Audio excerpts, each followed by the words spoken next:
সাহেব জিন্দাবাদ, সবার রামবাসুমতারি সাহেব জিন্দাবাদ। ধন্যবাদ, ধন্যবাদ। যে না কোনো এসআর টেসার হবে না, আর এসআর হয় নাই, কোনো উচ্ছেদ হবে না, উচ্ছেদ হয় নাই। আমরা শান্তি লাগি, শান্তি চাই, তাই না?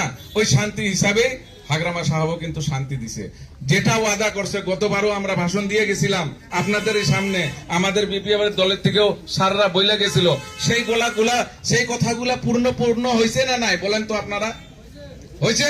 তাইলে হাগ্রামা সাহেব যেটা বলে ওইটাই করে। আজকের দিনে দেখেন, এই যে ফুলের বাগিচা আমি বললাম সব জাতি জনগোষ্ঠী নিয়ে চলতে চায়, তার নমুনা আপনাকে বলি।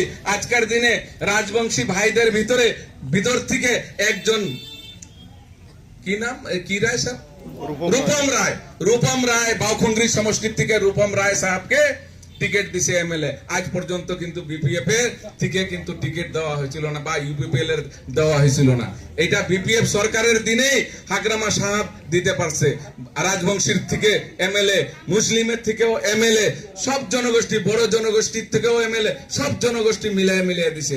আর বিপিএফ এ সব জনগোষ্ঠীরে এক একটা সেল বানায় দিছে। আদিবাসী ভাইদের জন্য আদিবাসী সেল, বাঙালি ভাইদের জন্য বাঙালি সেল, রাজবংশী ভাইদের জন্য রাজবংশী সেল, মাইনরিটি ভাইদের জন্য মাইনরিটি সেল। কেন বানায় দিছে? এই সেলের দ্বারা তাদের ডেভেলপমেন্টের উন্নতির কাজগুলা যাতে করা হয়।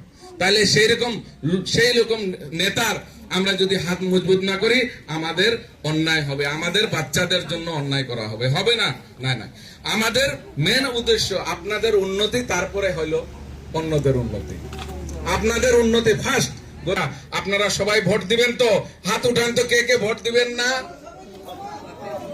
সবাই দিবেন, বাদ তো যাবে না কেউ, প্রত্যেকজন ভোট দিবেন। আরেকটা